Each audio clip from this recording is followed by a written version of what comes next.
You're listening to The World at 8 with Lynn Mozart. The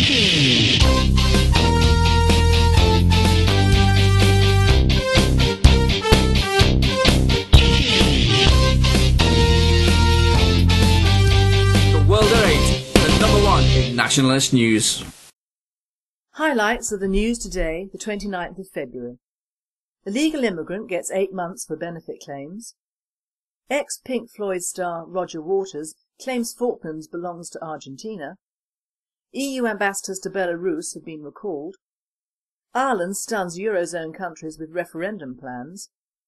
EU students jump on Scottish bandwagon. A new resolution to find peace in Syria from UN. Thought for the day. Syria, who cares? Great Britain, no one cares. UK news. An illegal immigrant who stole benefits worth over £4,000 from the British public purse has been given a ridiculous 8-month jail sentence. Uchini Azueu used a fake passport to obtain the fraudulent claim for housing benefits in Shepherd's Bush, London. Hammersmith and Fulham Council went to his house, with police protection, and asked to see his passport. The man showed a French passport, which was proved to be a fake. In court, it appeared that he had been in Britain since 1999 and had arrived hidden in the back of a lorry. Ex-Pink Floyd star Roger Waters has commented that the Falkland Islands belong to Argentina. This comment, which is a total disgrace to the men who died fighting to set the islanders free, is to be aired on Chilean national television.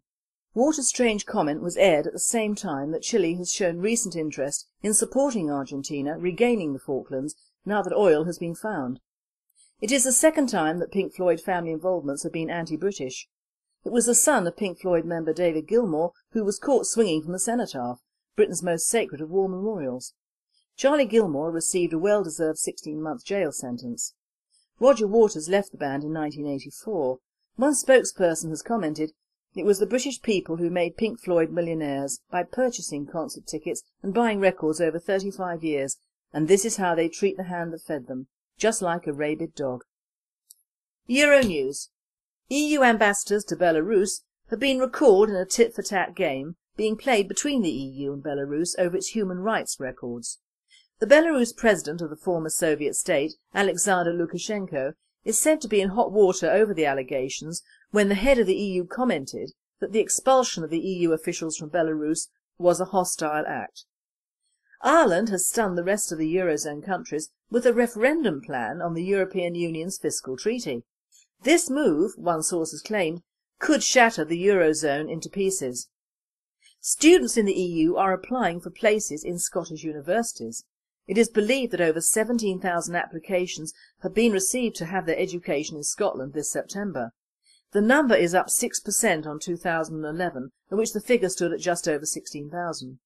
The reason? Well, it could be that EU students must be classed as local students, as in Scottish. And guess what? Scottish students do not pay for tuition. Is this yet another EU bandwagon, och aye? World news. Hoping to secure the nomination as Republican presidential candidate, Mitt Romney has won by a reasonable majority in Michigan and Arizona. He explained to reporters that although he had not won by a large margin, he was satisfied with the primary result. A new resolution to find peace in Syria will soon be put forward by the United Nations, reports have claimed. Some officials in the United States have said that the Syrian leader should be tried for war crimes, after it is revealed that the death toll in the country has now reached 7,500 since the conflict began last year. Venezuelan President Hugo Chavez is recovering in hospital after a successful operation to remove a lesion from his pelvic area. Last year a cancerous tumour was removed from the same wound, which put the president's life at risk. Thought for the day. New resolution to find peace in Syria. Oh, that is a good one, even for the UN. I still stand by my opinion that we, and I mean all us outsiders, should keep out of Syria. President al-Assad has a difficult enough job keeping his protesters from overrunning the country, with of course ample help from the UN and the US, remembering that Syria has a pipeline as well, without UN sticking its useless nose in. This is what is happening in the Middle East now, my friends. Situations that started out as in-house grumbles have been escalated into full-grown civil wars. Let's face it, most of the people involved do not need anything large to protest about. It can be cartoons to torture. They are there, full on, in your face.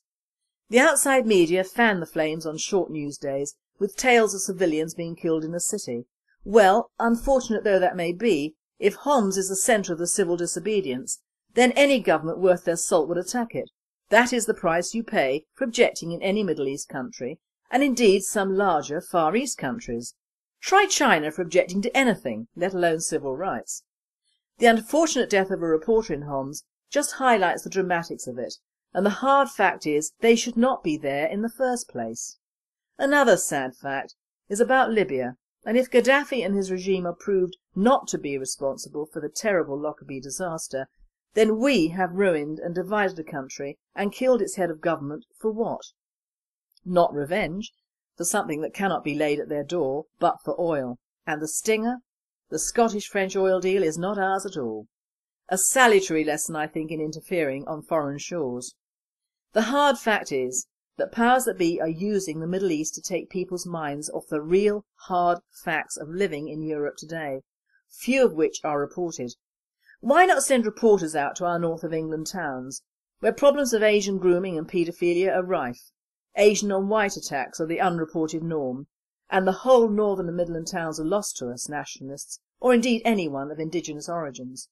Try London, where protesters actually have the sympathy of the C of E Church when they are removed, even though in multicultural, ethnically enhanced London, even they stood out as disreputable, smelly and unsightly.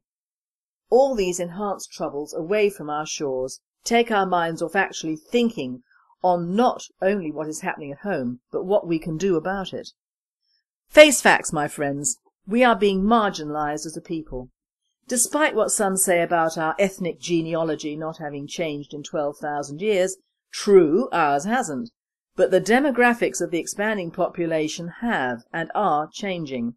When every 1 in 4 of new babies are born to immigrant mothers, I would say that this is changing the face of Britain somewhat. But then of course I am just relying on my eyes and certain facts, and I am not recording this news for the BBC or Channel 4. We as a population are gradually conforming to what will be the norm in Britain. This is what the establishment wants for us. No more high street shops, no more pubs and no more places to meet like minds. The web replaces shops, and corner shops and supermarkets supply cheap booze for the home. So there it is, the future for us. All sitting round in our own homes, overweight and pissed out of our minds, watching mindless uninformative TV, our uneducated and aimless offspring wandering out from clubs completely trashed, drugs made more available by certain people to keep the masses down, no working man's clubs or pubs any more for us. We will have no ability to converse together and voice our opinions en masse. Petrol prices will also finish what society has started. So there.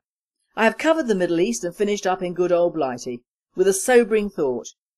Why should we, as a great people, allow ourselves to be cut, bled, reformed and sold like pieces of halal meat? And finally, scientists have discovered that Tyrannosaurus rex had the most powerful bite of anything to walk the earth.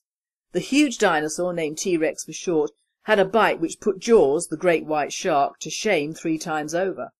So now you have it. Since T-Rex has been extinct for above 60 million years, it really is safe to go back in the water.